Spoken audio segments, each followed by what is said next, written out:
Oh, gee, oh my, what is up, folks? Hope we're all doing well. Welcome back to the show. Get your coffee, get your water. You're gonna goddamn need it because we thought LCQ was going poorly for someone like a Proto with the lag and the server issue that all of 100 Thieves and many other pros were complaining about. We thought that was bad, and somehow it did get worse. Now, let me preface, okay, again, I said it yesterday, Valorant, Riot Games have done tremendous things for esports, and a lot of things right. This one in itself, though, is one of the bigger disasters we have seen so far in Valorant.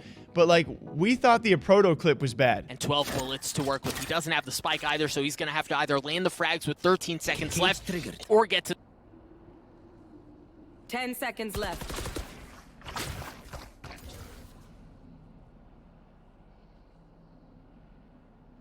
God, I'm holding my breath here, Doug. I'm holding my breath.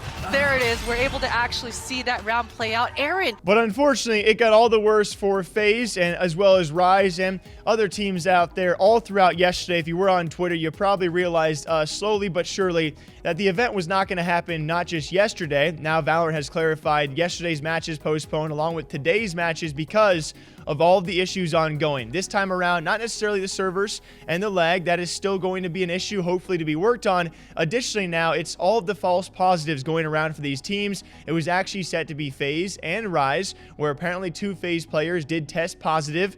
We believe false positives for Babybay as well as Corey, and then we're maybe asked by Riot Games to actually compete from their facility with very high-end PCs compared to what Riot provided their players as compared to Rise, who is then going to be asked to play at the venue with the Riot-issued PCs. You can probably understand the problem that Rise players would have if FaZe gets to play from the facility they have with high-end PCs worth thousands of dollars. Meanwhile, Rise, they didn't false positive test, and they're forced to compete on lower end PCs. You understand the issue. I think both sides of players understood the other side of like, hey, this isn't your fault. This just sucks for everyone. As first, it was actually Corey saying, uh-oh, and then quote tweeting the explanation by Derek about the entire situation. And Corey says, what's effed is how the testing is. We all want to play on stage. We've taken multiple tests already and tested negative. It's inevitable for people to get false positives with how many times we have to take the COVID test. Literally just got my second test back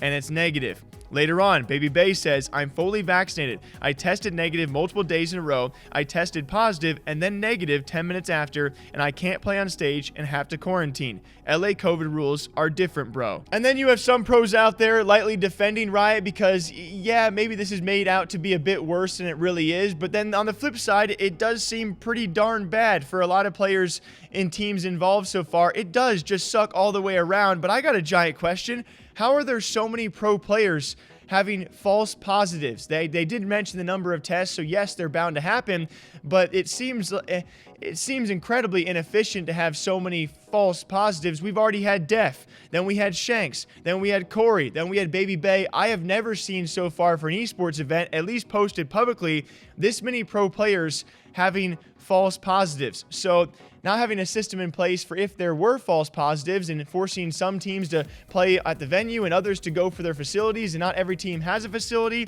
it seems like, this is a great plan. It just wasn't thought all the way through with all of the COVID things ongoing. It's a bit of a mess so far. I think that's fair to say. And then Riot issuing their final statement. They not only postponed those days' matches, but also today at the point of me recording, as they say, we have decided to postpone Thursday's matches as we continue working to implement solutions that will allow the LCQ to continue safely and without compromising competitive integrity. We will update the community as additional information becomes available. To which a lot of teams took to Twitter, a lot of players, I can tell you guys can't name any teams, but several teams now going to Riot about the LCQ and how unprofessional the circumstances and conditions truly were, and, well, wanting some things to be done about it. Even one team supposedly threatening to back out of the event entirely.